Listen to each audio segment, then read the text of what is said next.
बिस्मिल्लाहिर्रहमानिर्रहीम। मोहतरम नाज़रीन, मैं आपका मेज़बान सैयद इल्हान अली हुसैनी सितारे यूट्यूब चैनल की तरफ से आप तमाम नाज़रीन की खिदमत में सलाम अर्ज़ करता हूँ। इसी उम्मीद के साथ तमाम नाज़रीन खैर आफियत से होंगे।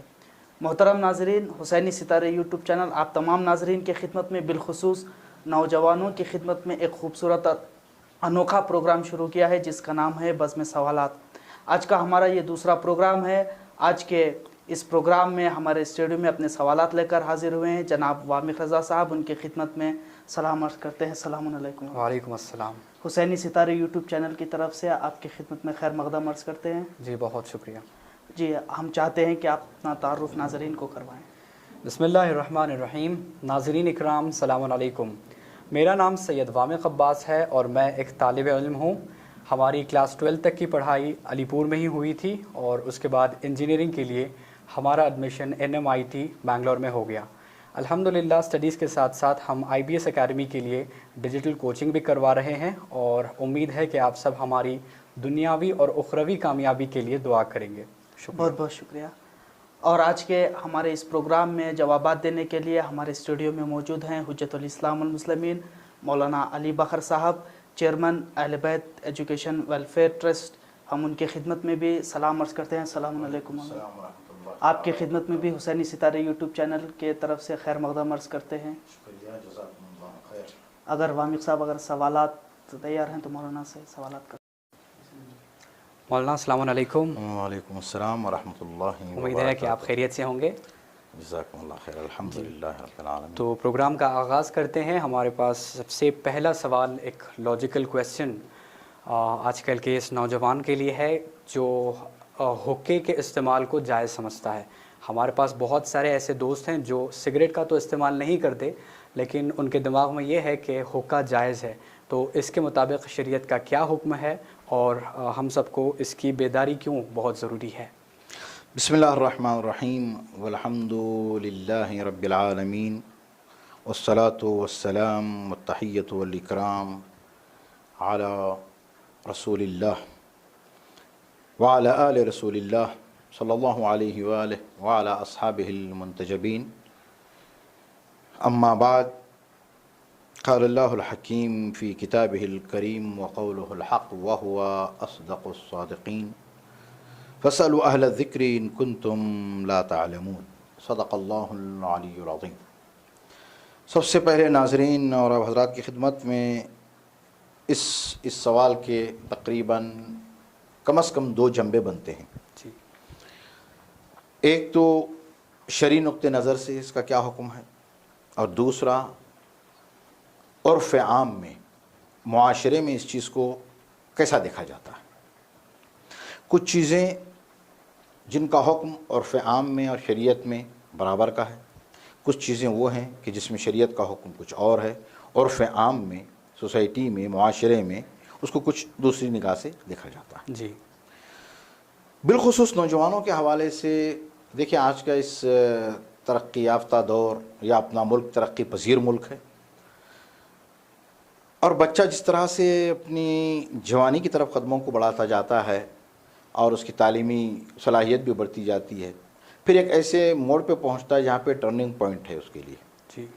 यानी एक ज़िंदगी का बुलूग़ से पहले का मरहला, फिर बालिग़ होने के बाद मरहला। बालिग़ होने के बाद का मरहला एक अजीब सा मरहला, उसका फिज़ियोलॉजी तौर पे भी जिस्मानी तौर पे भी अलग अलग तरीक़े से, फिर सोच और फ़िक्र, फिर दोस्तों के साथ मिलना, ये तमाम चीज़ें इंसान पे असर करती हैं। अब आए आपके इस सवाल के ऊपर कि बाज़ नौजवान सिगरेट को बुरा मानते हैं लेकिन हुक्के को कहते हैं बहुत अच्छी चीज़। अब आए असास तदखीन, जिसको अरबी में दुखान अव तदखीन।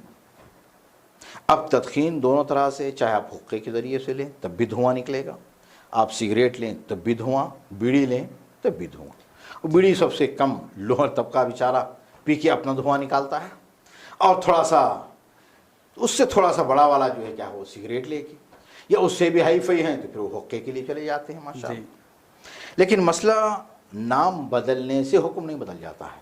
बेशक नाम के बदल जाने से हुक्म नहीं बदलता, उसके साथ साथ कैफियत के बदलने से भी नहीं हुक्म जाता जब तक कि हुक्म का असल इल्लत ना हो। जी जी। اصل علت یہاں پہ جو بیان کی گئی ہے سگریٹ کے حوالے سے یا حقے کے حوالے سے، یا میں مطلقاً کہوں دھواں، چاہے بیڑی کے ذریعے سے بیڑی پی کرنے کا انسان دھوئیں کو لے، یا سگریٹ سے لے، یا حقے سے لے، جی شریعت کی نگاہ میں اور علماء و مراجع کرام اس حوالے سے کیا کچھ بحث کرتے ہیں؟ تقریباً اکثر علماء اور مراجع کرام، چاہے متقدمین ہوں یا متاخرین ہوں، ان کا فتویٰ، اکثر علماء جو ہے کا فتویٰ احتیاطی ہے، یعنی ہر وہ چیز جو انسان کے جسم کو نقصان پہنچائے اس چیز سے پرہیز کرنا ضروری ہے۔ بے شک، ایک قاعدہ فقیہ ہے، اب وہاں پہ قاعدہ فقیہ کی بحث تو کرنے کا نہیں ہے مسئلہ، یہ تو بحث خارج میں مجتہدین جو ہے کہ اپنے طلاب سے بتاتے ہیں، یعنی ایک قاعدہ کہتے ہیں قاعدۃ لا ضرر ولا ضرار، اسلام میں نہ نقصان لینا اور نہ نقصان پہنچانا، یہ پورا ایک قاعدہ ہے جس پہ بحث کی جاتی ہے۔ کئی احکام، اسلامی احکام اس قاعدے کے تحت جو ہے کیا ہے فتوے میں بحیثیت فتویٰ مجتہدین لوگوں تک پہنچاتے ہیں۔ تو اب جو ہے کیا ہے یہاں پہ نہ نقصان لینا جائز، نہ کسی کو نقصان پہنچانا جائز۔ بے شک، تو جیسا کہ ناظرین نے دیکھا کہ مولانا نے وضاحت کی کہ دھواں وہ کسی بھی شکل میں آئے، چاہے وہ بیڑی کی شکل میں، سگریٹ کی شکل میں یا حقے کی شکل میں، وہ جائز نہیں ہے۔ تو نوجوان جو یہ پروپیگنڈا کرتے ہیں کہ حقہ جائز ہے، یہ بالکل غلط ہے، آپ ان کا پرہیز کریں۔ تو بڑھتے ہیں، اور یہاں پہ ایک چیز مسئلے کو حقے کے حوالے سے، جی جس طرح سے ہم نے اسٹڈی کیا ہے لبنان، سیریا، یہ وہ ممالک ہیں جہاں پہ حقہ بکثرت استعمال ہوتا ہے، وہاں پہ جو یہ کیا ہے اسپیشلسٹ حضرات یہ بیان کرتے ہیں کہ ایک مرتبہ جو کش کھینچتا ہے حقے والا، وہ ایک کش پورے ایک سگریٹ، ایک پاکٹ سگریٹ، یعنی 20 سگریٹ جس پاکٹ میں ہوتے ہیں، وہ جتنا نقصان پہنچاتی ہے اتنا ایک کش جو ہے کیا حقے کا نقصان انسان کو پہنچا دیتا ہے۔ اللہ اکبر۔ جی، تو جو چیز نقصان دہ ہے اس سے پرہیز کرنا۔ اب یہاں پہ دو جنبے ہیں، یہ بھی میں بتا دوں تاکہ جو اپنے نوجوانوں کے لیے پیغام جائے۔ ایک یہ ہے کہ ابتدائی طور پہ بعض مجتہدین کا یہ ہے کہ اگر انسان نے شروع نہیں کیا ہے، اب سگریٹ شروع کرنا چاہتا ہے، اس کے لیے کیا حکم ہے؟ ایک وہ ہے کہ جو پہلے سے پی رہا ہے، جی، اب اس نے ایسے مجتہدین کی تقلید کر لی ہے، اب اس میں کیا ہے؟ یہاں چاہے آغا سستانی صاحب یا آغا رہبر، آغا ناصر بکر، اکثر مجتہدین کا فتویٰ اس معاملے میں یہی ہے کہ بر بنا احتیاط مبتدی پہ، جو ابتدا سے جو ابتدا کرنا چاہتا ہے سگریٹ، حقہ یا پھر جو ہے کیا ہے اپنا بیڑی، ان چیزوں سے جو ہے کیا ابتدائی طور پہ اس کے لیے جائز نہیں ہے۔ اور جو پہلے سے عادی ہو چکا ہے اور اگر اس کو چھوڑ دینا جو ہے کیا ہے آسان ہے، تو پوری یہ کوشش کرے کہ اس کو چھوڑ دے، اس لیے کہ یہ نقصان پہنچانے والی ہر وہ چیز جو انسان کو نقصان پہنچائے وہ شریعت نے اجازت نہیں دی ہے اس کو استعمال بے شک، بہت شکریہ آغا۔ جی تو بڑھتے ہیں دوسرے سوال کی جانب۔ یہ ایک بہت ہی اسپریچول سوال ہے۔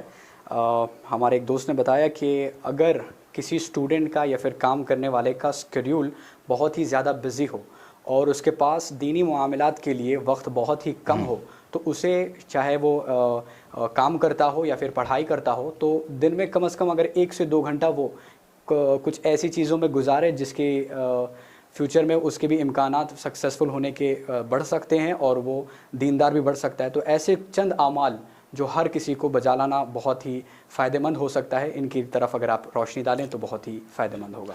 دیکھیں، بالخصوص اسٹوڈنٹ لائف، طالب علمی کا زمانہ جو ہے نا بہت اہم زمانہ ہوتا ہے۔ جی، اب اس میں کچھ چیزیں واجب ہوتی ہیں اور کچھ چیزیں مستحب ہوتی ہیں، یعنی جس لائن کا وہ اسٹوڈنٹ ہے اس لائن کی جہاں تک معاملہ ہے وہ جو ہے کیا ہے اس کے لیے واجب ہے، وہ پوری کا پورا جو ہے کیا ہے باقاعدہ طور پہ تعلیم حاصل کرنا ضروری ہے اس کے لیے اور پورا ٹائم دے۔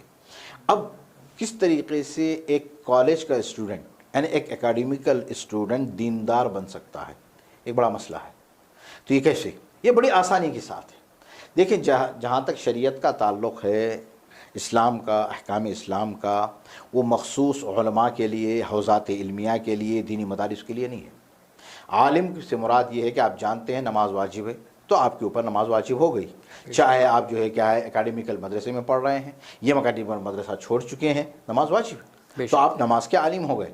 نماز آپ کے اوپر بھی واجب ہے اور دوسروں کو بتانا بھی آپ کے اوپر واجب ہے، روزہ واجب ہے۔ اب یہاں پہ ہے کہ بھئی اگر کبھی ایسا موقع ہو گیا کہ جہاں پہ ٹکراؤ کا معاملہ آ گیا کہ جس میں جو ہے کیا ہے اگر کوئی مستحب عمل ایسا ہے، مثلا مستحب اعمال کے لیے بہت سارے عمل ہیں کہ جس میں جو ہے کیا ہے مستحب انسان کے لیے جو سونے سے پہلے مثلا زیارت امام حسین، زیارت وارثہ کا پڑھنا، زیارت عاشوراء ہے، सूरह वाक़या है, तस्बीह जनाब ज़हरा सलामुल्लाह अलैहा है, सलवात है, बहुत सारे ज़िक्र हैं उसमें। अब यहाँ पे ज़रूरी नहीं है कि बसा औक़ात जो है क्या बहुत सारी दुआएं हैं कि मुसल्ले पे बैठ के पढ़ना है। तो अब ऐसा नहीं है कि इंसान जो है क्या अपनी जो वाजिब जो ज़िम्मेदारी है उसको छोड़कर मुस्तहब में लग जाए। जी, ये बड़ा मसला हो जाता है इसमें। बस औक़ात सोचते रहते हैं कि भाई चलो अल्लाह जो है क्या, बस मज़े रिवायत में है कि जो आदमी जो है क्या है रोज़ाना तकरीबन सूरह वाक़या पढ़ेगा उसकी तमाम मुश्किलात हल हो जाएंगे, बेरोज़गारी ख़त्म हो जाएगी, ख़ज़ाने ग़ैब से खुदा उसको जो है क्या रिज़्क़ देने लगेगा। अभी तो पढ़ लिया, अब लेके बैठ गए हैं हम, भाई वही पढ़ते जा रहे हैं और जो है रिज़्क़ की तलाश में निकले नहीं है। तो आसमान से मन्ने सलवा तो नाज़िल नहीं होगा ना। सही बताया। हाँ, खुदा ने कहा भाई निकलो, दुआ करो, नमाज़ पढ़ो, निकल जाओ और उसके हलाल के लिए। इसी तरीके से पढ़ाई का मामला है। जहाँ तक पढ़ाई के लिए मसला है, एकेडमिकल पढ़ाई का बेहतरीन तरीक़ा उसके लिए ज़िंदगी को, क्यों कि उसने दुनियावी तौर पे साइंस और उसकी तहक़ीक़ात को भी देखा है और उसके साथ साथ वो मुआज़ना कर सकता है दीनी अहकाम की। तब उसमें बासानी जो है क्या है वो अपने आप को दीनदार बना सकता है। इसमें कोई यानी टकराव नहीं है और कोई कभी सोच भी नहीं सकता कि मैं जो है क्या है एकेडमिकल स्टूडेंट हूँ, मैं कैसे दीनदार बनूँ। ये कोई जो है क्या है दोनों के दरमियान टकराव नहीं है, बल्कि दोनों मिली हुई चीज़ें हैं। दीनदार रहते हुए बेहतरीन तरीके से जो है क्या एक बेहतरीन साइंसदान, एक बेहतरीन इंजीनियर, एक बेहतरीन डॉक्टर, बेहतरीन वकील, बेहतरीन जज बन सकता है, दीनदार रहते हुए बन सकता है। इसमें कोई मानत नहीं है। जी, बहुत शुक्रिया आगा। हमारा जो तीसरा सवाल है ये दूसरे सवाल से मिलता जुलता है। हमारे यूथ अपनी कॉलेज लाइफ को बहुत एक्सक्यूज़ में लेते हैं कि वो समझते हैं कि ये हमारे लिए एक झूठ है और इसमें वो बहुत सारी ऐसी अनजाने में गलतियां कर बैठते हैं जो यकीनन जायज़ नहीं है और जिनका परहेज़ करना बहुत ही इम्पोर्टेंट है। जैसे कि सिगरेट का जो है आदत डाल लेना, या फिर दोस्तों के साथ म्यूज़िक पार्टी, डांस पार्टी में जाना, या फिर नामहरम से हाथ मिलाना। तो ऐसे चंद चीज़ें हैं जो हमारे नौजवान मिस अंडरस्टैंड कर देते हैं और इसको नज़रअंदाज कर देते हैं। तो ऐसी चीज़ों का परहेज़ करना क्यों इम्पॉर्टेंट है और इन चीज़ों से परहेज़ कैसे किया जा सकता है, ये हमारे लिए एक बहुत ही बड़ी चैलेंज की बात है। क्योंकि देखा जाता है कि माहौल में अगर आप मिल जुल नहीं जाते हैं तो आपसे जो है राबिता कम हो जाता है। तो इसको मद्देनज़र रखते हुए हम इसकी सोल्यूशन कैसे निकालें? बहुत अच्छा सवाल। देखिए, जहाँ तक मामला है स्टूडेंट लाइफ में, अपनी ज़माने तलबगी में इंसान किस तरीके से अपने आप को दीनदार बना सकता है, आया उसके लिए ज़रूरी है। अब जिस तरह से बातें शुरू हुई जहाँ से मसला सिगरेट का आदी हो जाना और जो है क्या है उन पार्टियों में जाना जिन पार्टियों में नाजायज़ अफ़ाल अंजाम पाते हैं, मसलन जैसे डांस है, म्यूज़िक है, वो कि जायज़ नहीं है, या फिर जो है क्या नामहरम से हाथ मिलाना। एक तो वो हिस्सा है कि जहाँ पे इंसान ना जानते हुए या हुक्म को ना जानते हुए उसने गलती कर दी। अब इसका मसला ये नहीं है कि गलती कर चुका है तो अब उसी में रहे, अपने आप को सुधार ले सकता है जी, और वो सुधारने का बड़ा बेहतरीन मौका भी है। वो उन पार्टियों में जाना उसके लिए ज़रूरी नहीं है अपने ताल्लुकात बढ़ाने के लिए। देखिए, हर इंसान हर धर्म का एहतराम करता है और अगर आज कोई आके हमारे हिंदू धर्म का हमारा हिंदू भाई हमसे ये कहे कि भाई फ़लाँ दिन जो है क्या या हम जो है क्या है नॉन वेज नहीं खाते जी, तो फिर हमारा फ़र्ज़ भी बनता है, हम एहतराम भी करते हैं उसका कि भाई ठीक है भाई आपके मज़हब में है, दीन में है, धर्म में है, एहतराम करते हैं। इसी तरीके से अगर जैसे ही उसको कहेंगे कि भाई नामहरम का हाथ मिलाना हमारे यह धर्म में जो है क्या है जायज़ नहीं है, तो ऐसा नहीं है कि सामने से पलट के वो कह दे कि भाई कि नहीं ये कैसे फ़लाँ नहीं है। जब बात यहाँ पे आती है और फिर जब उसकी जो है क्या है वजाहत भी अगर कर दी जाए कि मालूमात क्यों नहीं है, भाई इजाज़त क्यों नहीं दी, बाज़ अहकाम का बाकायदा तो जो है क्या है इल्लतें उसकी बयान की गई हैं, बाज़ अहकाम की इल्लत बयान नहीं हुई है और बयान भी नहीं की गई है। इसलिए कि बाज़ अहकाम जिसको कहते हैं अहकाम ताबुदी का मतलब मगरिब की 3 रकात है। अब हमें यहाँ पे एतराज़ नहीं करना भाई क्यों 3 रकात है, भाई खुदावंद आलम ने 3 रकात वाजिब करार दी हैं तो हम 3 ही रकात पढ़ सकते हैं और पढ़ना भी हमारे ऊपर वाजिब 3 ही रकात है, मगरिब की, इशा की 4 रकात है। कुछ वो चीज़ें हैं कि जिसकी इल्लत बयान की गई है, जैसे शराब का, भाई शराब को हराम क्यों करार दिया गया, कि शराब को इसलिए हराम करार दिया गया है कि वो नशा आवर है। तो अब जो चीज़ भी नशा आवर है शराब की बुनियाद पे वो क्या हो जाएगी, हराम हो जाएगी, अगरचे उसका नाम शराब नहीं दिया जाता है जी, लेकिन क्या है नशा आवर है। तो इस शराब को हराम क्यों करार दिया था, नशा आवर है जी, मस्त कर देती है। तो अब जो चीज़ भी इंसान को मस्त कर दे वो हराम हो जाती है। इसको कहते हैं कि जो ये क्या है बयानुल इल्ला वल मालूल, यानी इल्लत को और सबब को बयान करते हुए हुक्म बयान किया, बाज़ अहकाम इल्लत बयान नहीं की गई हैं। तो अब इस एतबार से जब अगर बयान किया जाए तो हम अपने ताल्लुकात और अपने रवाबित और अपने कॉन्टेक्ट्स को बाकी रखने के लिए, बढ़ाने के लिए ज़रूरी नहीं है कि हम उन पार्टियों में जाएं जहाँ पे हराम काम हो रहा है, तभी हमारे ताल्लुकात बढ़ सकते हैं। ऐसी कोई बात नहीं है। और इसी तरह जब हम हाथ मिलाएंगे तभी जो है क्या है वो हमारी जो है क्या है दोस्त है, या फिर इस माना में क्या है गर्लफ्रेंड जो आमतौर पर चले उसका ये कर ले, जायज़ नहीं है। और यहाँ पे एक बड़ा मसला है कि किस हद दर्जे तक हम अपनी जो है क्या है एक दोस्त, लड़की दोस्त ना कि लड़का दोस्त से किस हद तक हम जो है क्या है, चाहे बातचीत का मामला हो, चाहे जो है क्या है किस हद तक हम जा सकते हैं इसमें। शरीयत ने किस हद तक इजाज़त दी है? शरीयत ने उस हद तक इजाज़त दी है जहाँ तक आपको हराम में पड़ने का खौफ ना हो, और जहाँ से हराम में पड़ने का खौफ शुरू हो जाए वहाँ से आपको जो है क्या है रोक दिया गया है, इससे आगे आप जा नहीं सकते हैं। जी हाँ, जहाँ तक जो है क्या दोस्ती का रखना, एक आम दोस्ती इंसानियत के तौर पे, या जो है क्या है अपनी स्टूडेंट लाइफ क्लास में जायज़ से रह सकते हैं लेना, मसलन जो क्या होमवर्क सिलसिला है, दीगर है, क्लासों का है, जाने आना, ये कोई ममानियत नहीं है कि बिल्कुल आप जो गूंगे बने बैठे रहें। ऐसे भी नहीं हो सकता कि आदमी खामोश बैठा रहे। जी बिल्कुल। तो बेसिकली हमको ये चाहिए कि हम स्टार्टिंग से ही एक इमेज वहाँ पे बताएं कि हमारे साथ जो है ताल्लुकात ऐसे होते हैं। हमारे इस्लाम ने जो है बहुत सारे ऐसी चीज़ों से परहेज़ किया है जो इंसान के लिए नुकसानदेह हो सकता है। तो हमारे लिए एक पैगाम है कि हम स्टार्टिंग से ही अपने इमेज को इस तरीके से मेंटेन करें कि कोई भी हमारा अगर दोस्त है तो वो हिचकिचाए नहीं। तो इसके साथ हमारे पास एक और क्वेश्चन जो है बहुत ही कंट्रोवर्शियल है, और इसका जवाब मैं चाहूँगा कि आप इसे दो पहलू में दें, एक शरीय एतबार से और दूसरा लॉजिकल रीज़न के एतबार से। अगर किसी यूनिवर्सिटी में एडमिशन या फिर किसी कंपनी में जॉब के लिए बाज़ औक़ात देखा गया है कि उनके यहाँ एक रूल होता है कि वो शेव को कंपलसरी रखते हैं, मतलब उनके यहाँ जो भी एम्प्लॉयज़ या फिर स्टूडेंट्स होते हैं बाज़ कॉलेजेस और इंस्टीट्यूशंस और कंपनीज़ वगैरह में, कि वो दाढ़ी का रखना जो है अलाउ नहीं करते। तो इस एतबार में हम स्टूडेंट्स को क्या करना चाहिए? क्योंकि अगर हमारा एडमिशन वहाँ पे नहीं होता है या फिर उस कंपनी में हमारा जॉब नहीं लगता है तो वो हमारे लिए एक परेशानी का सबब बन सकता है। अगर वो पोजीशन कैंडिडेट के लिए बहुत ही ज़्यादा इम्पॉर्टेंट हो अपने लाइफ के लिए, अपने करियर के लिए, तो इस एतबार से उसे डिसीजन क्या लेना चाहिए, ये आप ज़रा वाज़ेह करिए प्लीज़। पहला मसला तो ये है शरीयत के रूह से जो है क्या है हल्कुल लहया, दाढ़ी का मोड़ना किस हद तक आया शरीयत ने इजाज़त दी है, इसकी इजाज़त नहीं दी है। किसमें? शरीयत के रूह से दाढ़ी के मोड़ने को।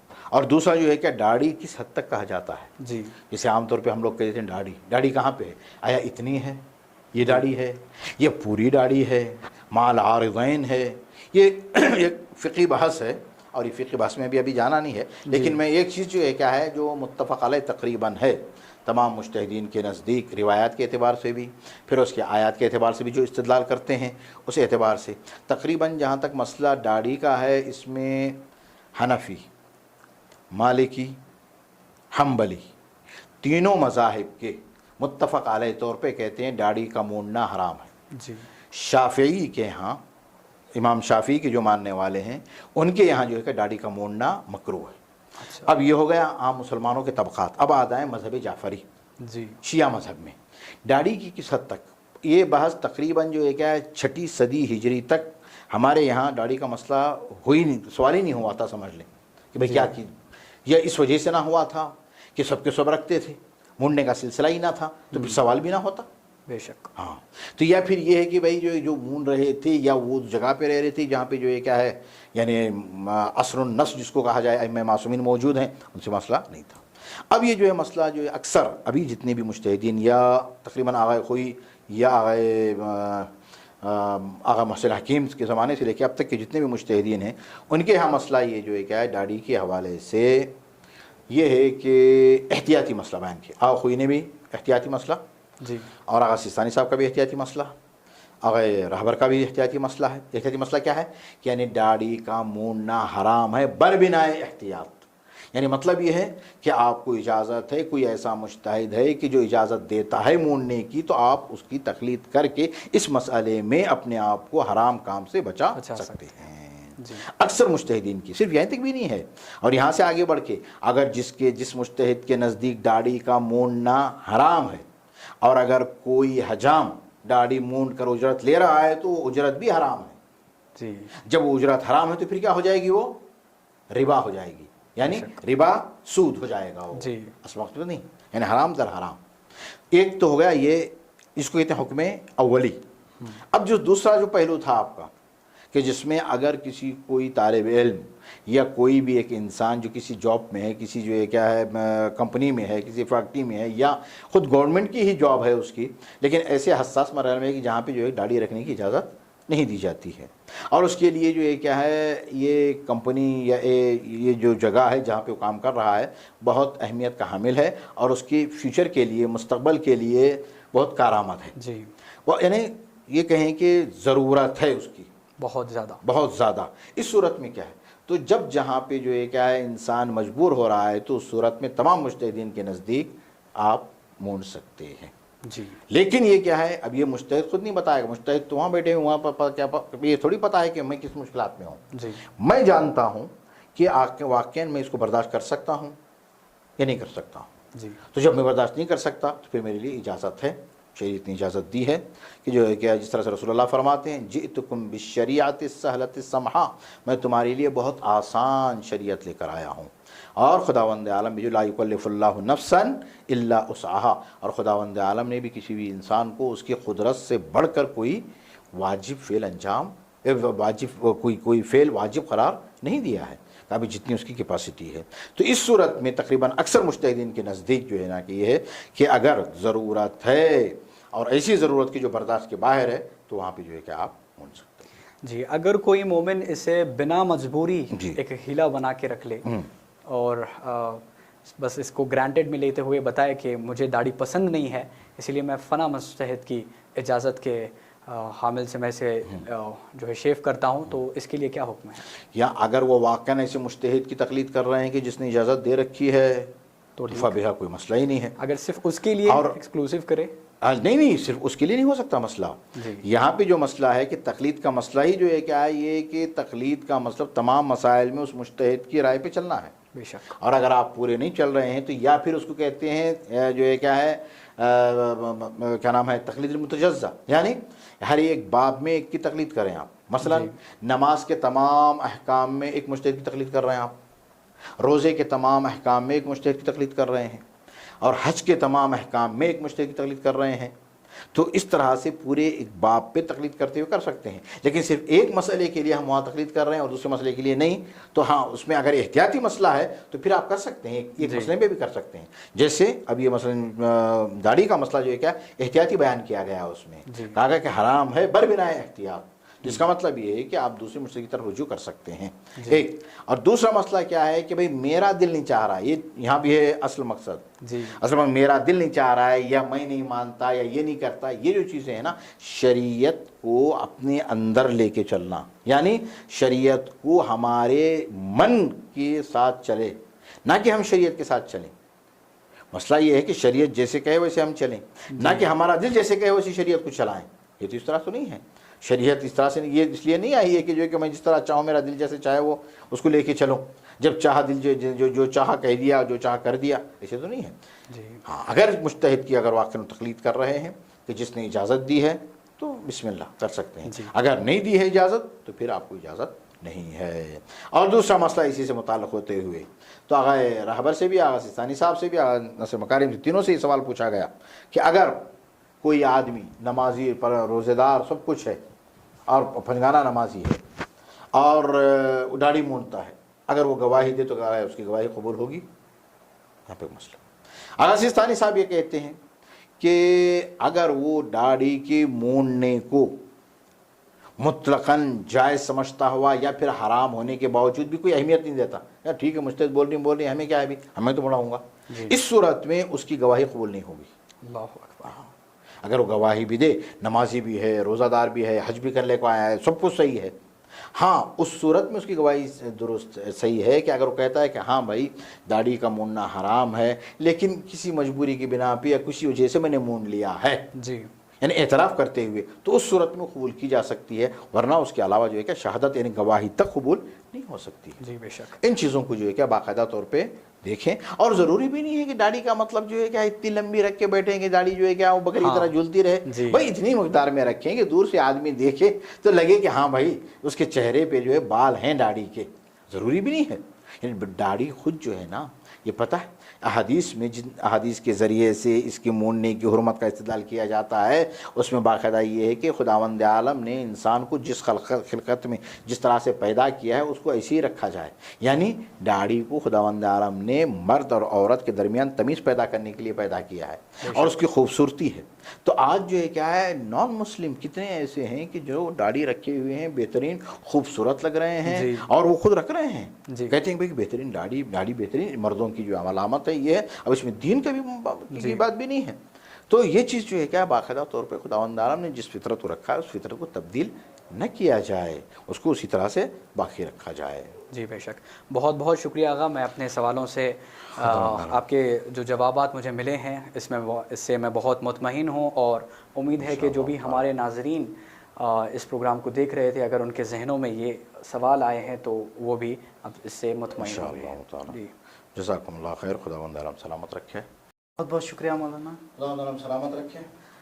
وامق صاحب، امید ہے کہ آپ کو آپ کے سوالوں کے جوابات بہت اچھے انداز سے مل گئے۔ جی، میں اپنے سارے سوالوں کے جواب سے مطمئن ہوں، اور مولانا صاحب کی خدمت میں شکریہ ادا کرنا چاہوں گا کہ آپ نے ہمارے اس ڈاؤٹ کو کلیئر کیا، اور امید ہے کہ جتنے بھی نوجوان ہم جیسے تھے جن کے ذہنوں میں یہ ڈاؤٹس آیا کرتے تھے، امید ہے کہ ان کو بھی اس چیز کا کلیریفیکیشن مل گیا ہے۔